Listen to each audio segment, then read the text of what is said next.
Incidencia.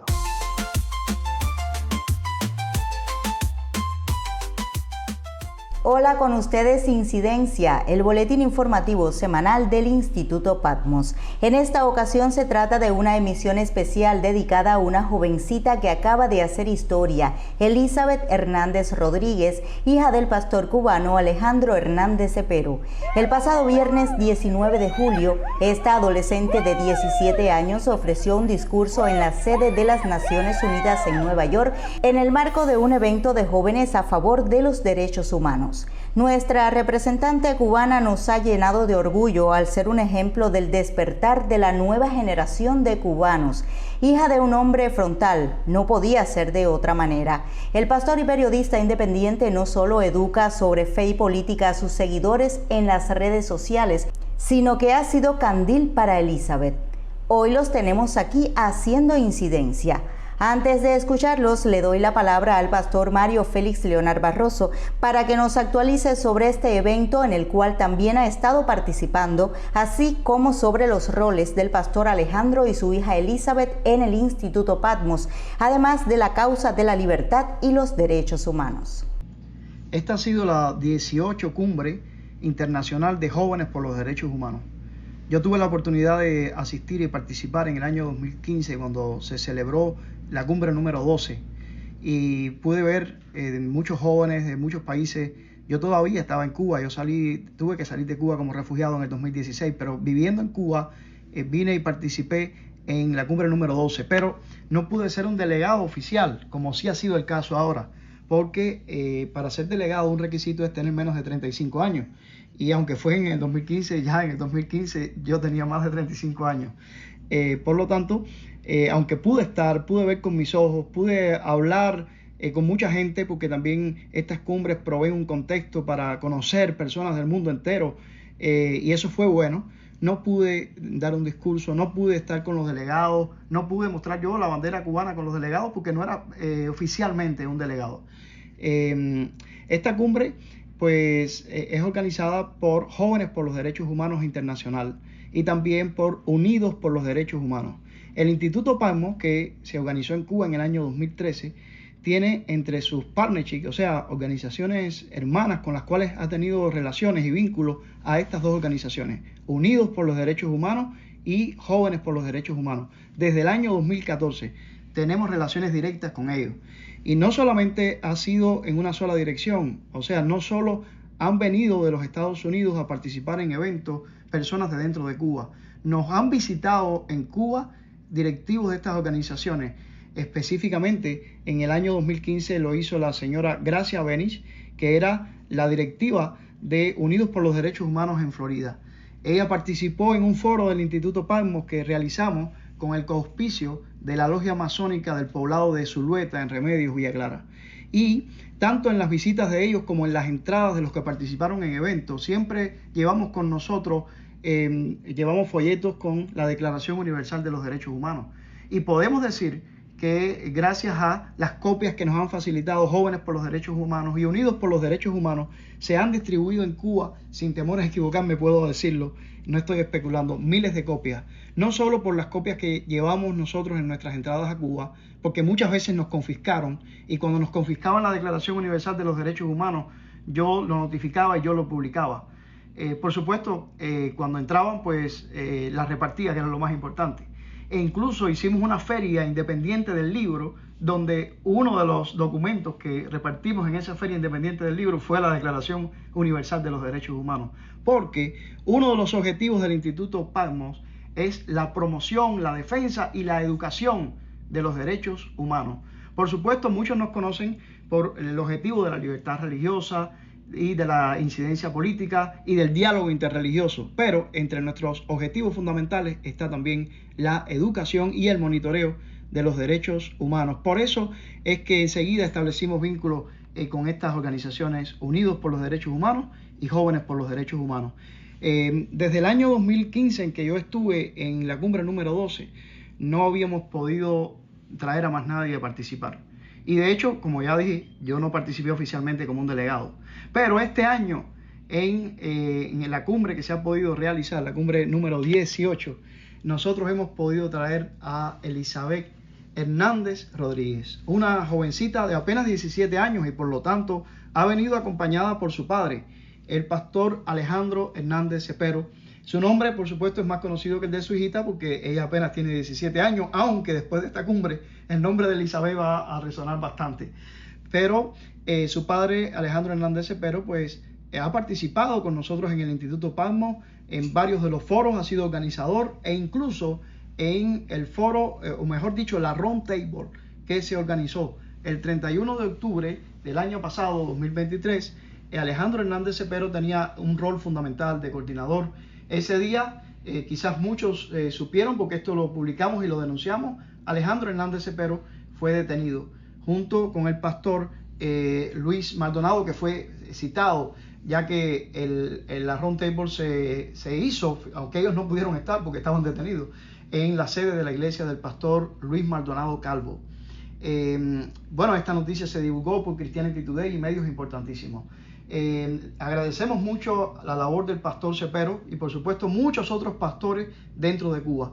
A la hora de ver la posibilidad de traer un delegado para participar en la cumbre número 18, nosotros pensamos en Elizabeth. ¿Por qué?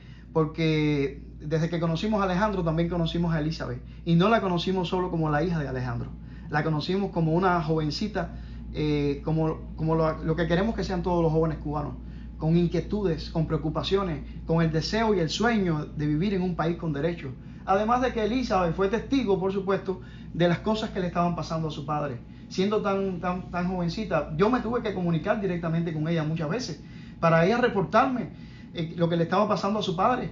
Nunca olvidaré el día de la detención de su padre, el día 31 de octubre, y yo comunicándome con ella. Es una jovencita muy valiente y muy activa, y de hecho, tan activa que ya ha participado en foros del Instituto Patmos.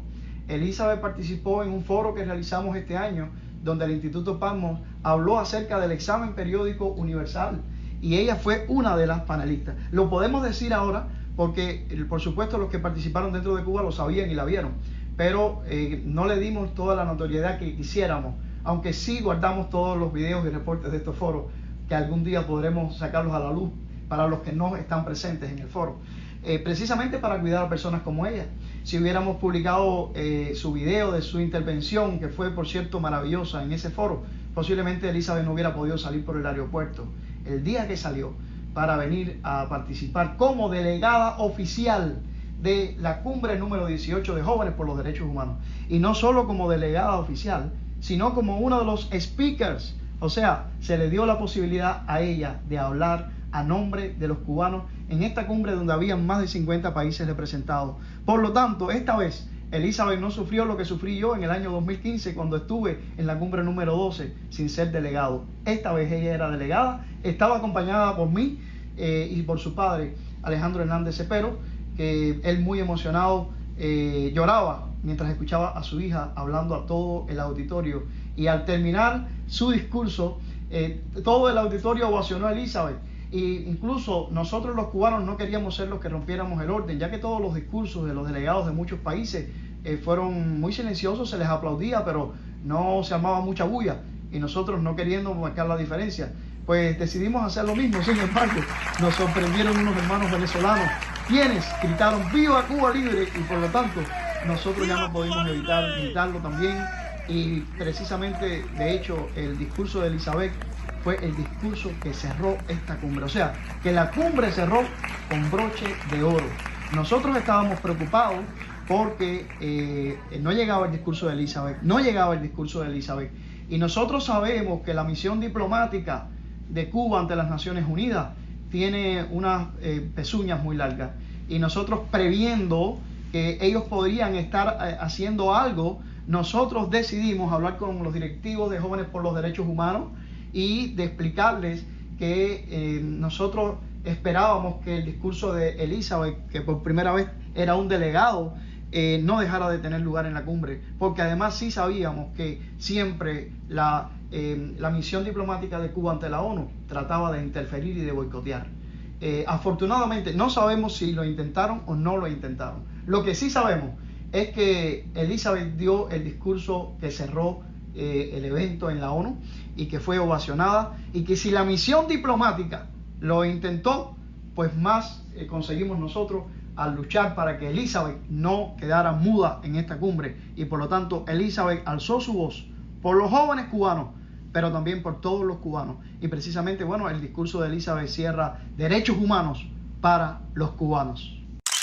Elizabeth, ¿cómo ha sido tu preparación hasta llegar a este momento tan importante? Bueno, yo, a pesar de estar estudiando en escuelas normales y comunes como las que hay en Cuba, que no te enseñan nada sobre tus derechos, de hecho te imponen su forma de pensar y su criterio, que no puedes hacer lo que tú entiendas según lo que tú creas, o tan siquiera puedes decir yo creo esto porque no te dan el derecho.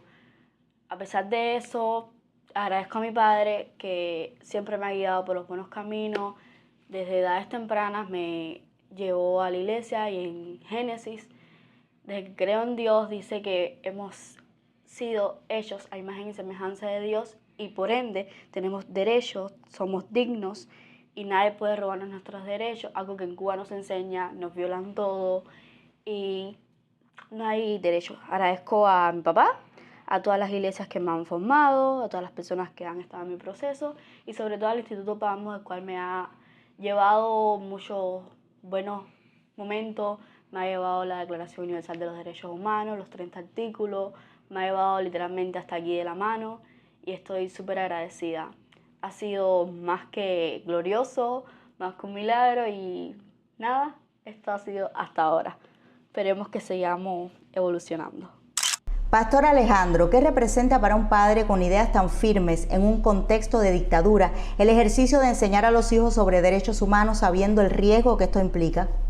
En un contexto no solo de una dictadura, sino en el contexto de una dictadura totalitarista, como es la dictadura cubana, porque no se nos puede olvidar especificar que la dictadura cubana es una dictadura totalitarista. El ejercicio de enseñar a nuestros hijos los derechos humanos es algo que implica un riesgo muy grande, máxime en momentos en los que enseñar a alguien a exigir su derecho es tomado por la dictadura, por el régimen de La Habana, como incitación a delinquir, como desestabilización de la paz mundial, como amenazaron al querido amigo Dagoberto Valdés en su última entrevista. Y realmente es una tarea titánica, es una tarea que requiere, como dice la Biblia, poner la mano en el arado y no mirar atrás. Porque no enseñar los derechos humanos, no enseñar los 30 artículos que recoge la Declaración Universal de los Derechos Humanos, de la cual Cuba es firmante, aunque no ha ratificado, pero Cuba es firmante. Cuando me refiero a Cuba posterior a 1959. No enseñarlo es cometer un delito, porque es privar a las personas de aprender su derecho a defenderse. Como decía, es una tarea titánica que incluye riesgo de prisión, riesgo de encarcelamiento, inclusive riesgo de muerte. Elizabeth ha sido testigo en varias ocasiones de las detenciones a tu papá y otros modos de represión contra él. En este proceso has estado creciendo, tienes 17 años.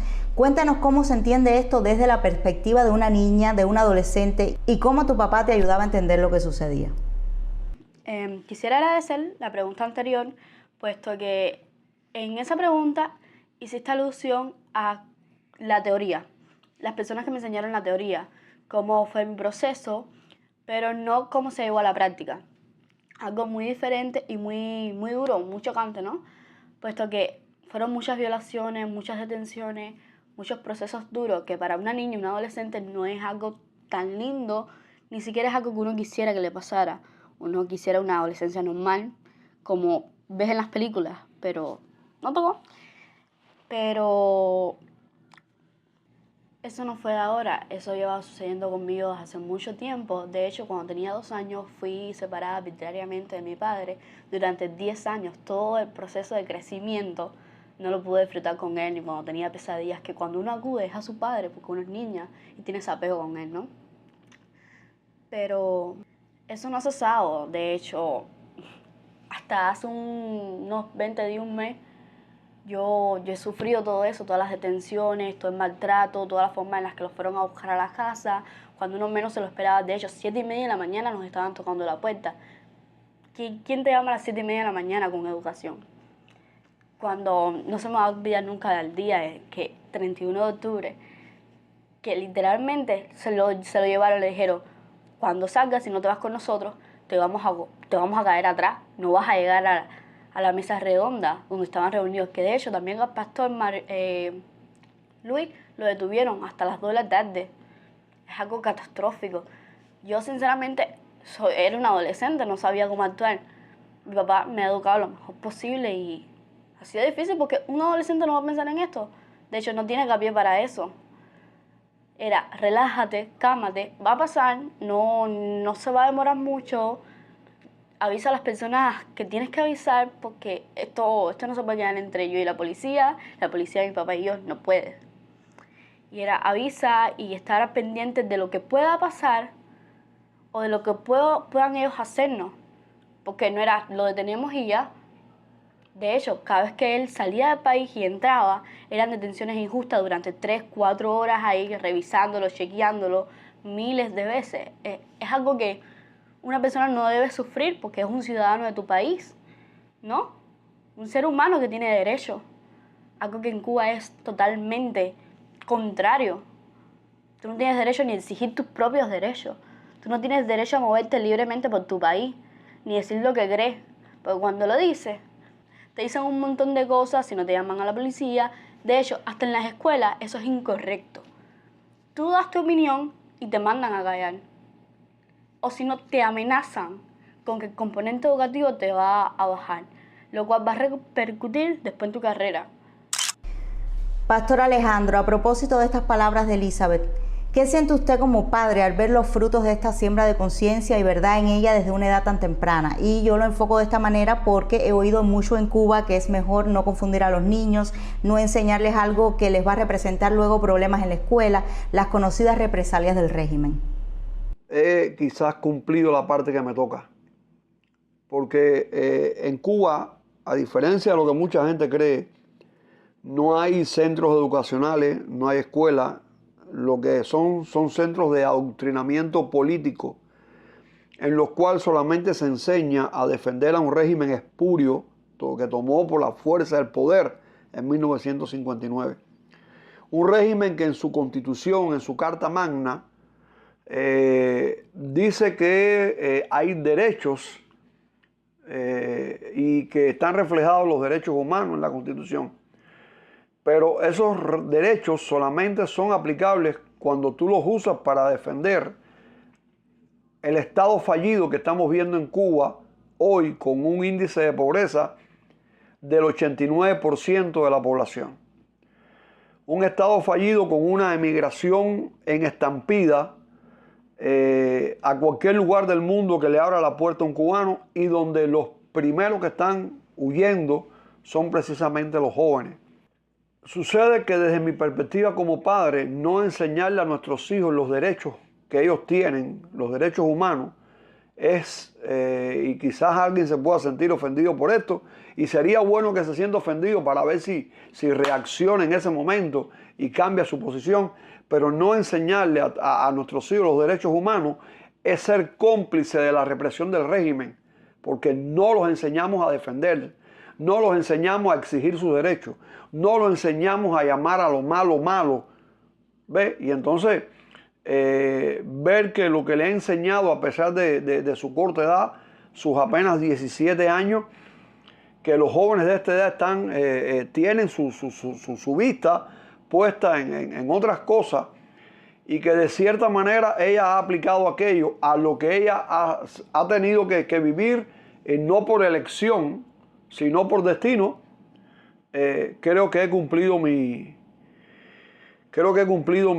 función como padre, porque ella conoce los derechos humanos, conoce cuáles son sus derechos, y sabe que, les confieso, me los aplica. Me los aplica porque cada vez que espérate un momentico. Y entonces, y sí, puede ser en un momento engorroso, ¿no? Que tú como padre, porque ves que tu hijo va a hacer algo que quizás en un corto o mediano plazo le puede representar un problema, pero que tiene la interés de decir, espérate papá. Y entonces yo quizás uso esta pregunta para exhortar a los padres. Pongan el miedo a un lado, maten ustedes mismos el miedo, apréndanse ustedes los derechos humanos y enséñenle ustedes a sus hijos los derechos humanos. Que la casa es la primera escuela, de hecho es la única escuela en la cual nuestros hijos deben ser enseñados conforme Dios manda. Elizabeth, voy a pedirte un mensaje de tu inspiración para el pueblo de Cuba. Agradecer también porque cuando terminé de dar el discurso, muchos jóvenes, también delegados, me abrazaron y me dijeron, Cuba no está sola. De hecho, yo no. Un venezolano en la cumbre de la ONU gritó, ¡Viva Cuba libre! Con eso le quiero decir que, aunque piensen que están ahogados, aunque parezca que no hay solución, que lo único que pueden hacer es irse del país, nosotros no nos tenemos que ir, se tienen que ir ellos. Nosotros tenemos derechos y nos tienen que respetar. No están solos y no hay por qué tener miedo. No hay prisión para tantas personas. Y ellos no le van a dar golpe ni a sus hijos, ni a sus madres, ni a nadie cuando salgan a las calles a pedir libertad. Es mi consejo a la juventud y a todos los que puedan estar escuchándome. Cuba no está sola. Y sustento las palabras de mi hija, porque ayer hablaba con un amigo en Cuba y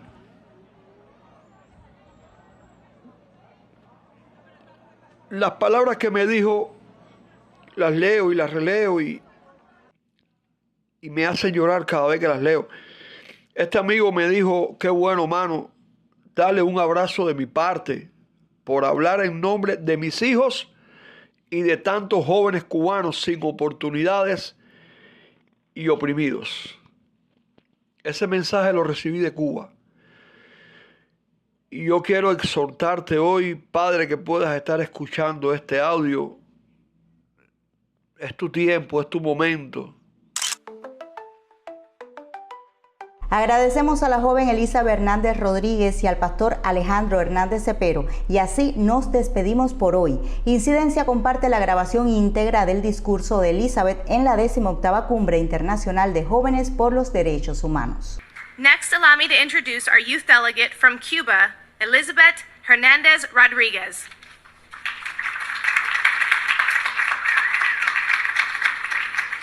Buenas tardes. Hola. Soy Elizabeth Hernández Rodríguez y soy la delegada de Cuba.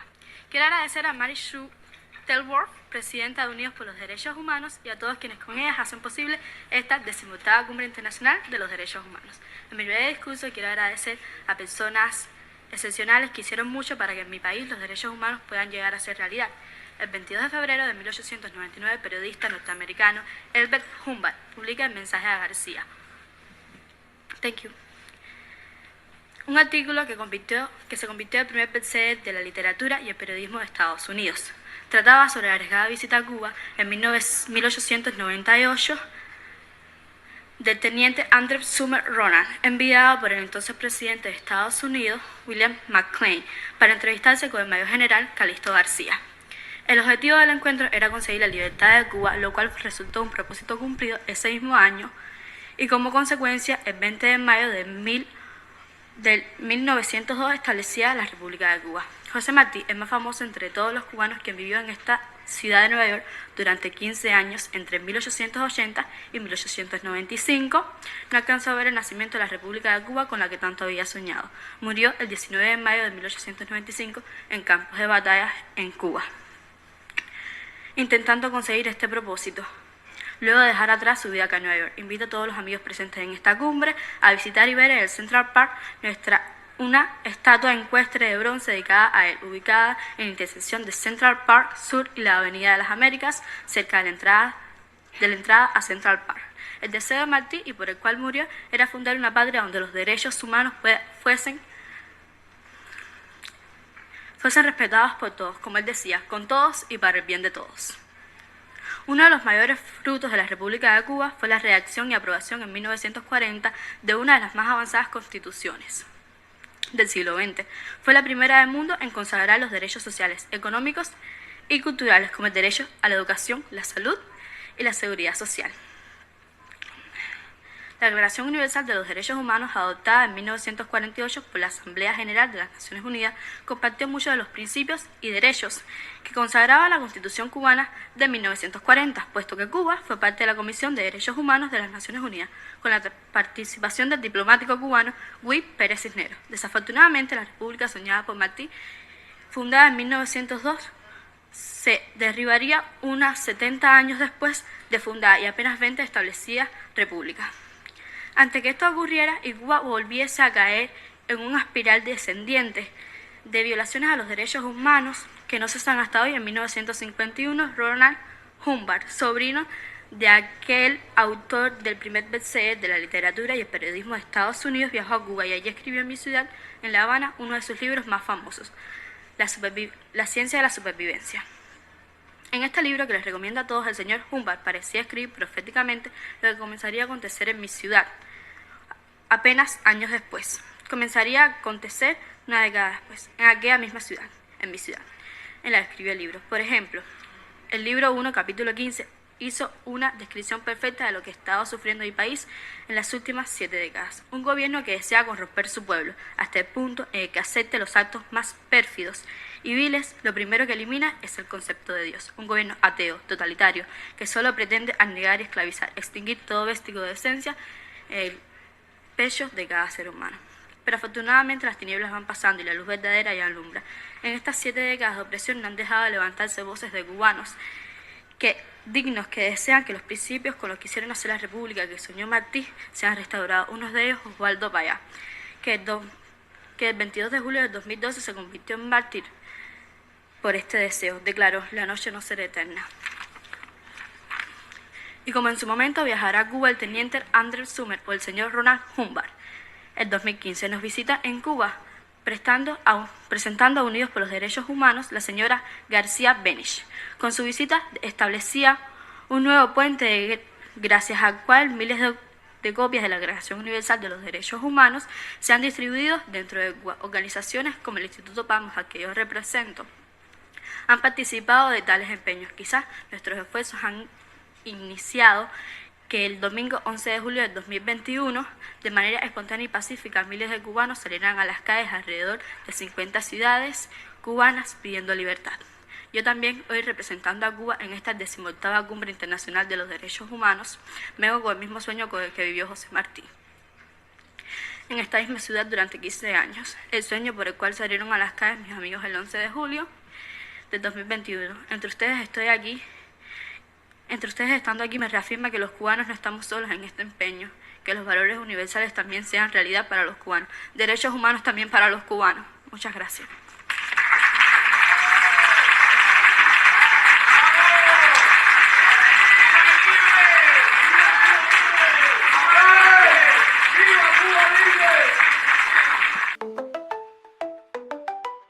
Incidencia.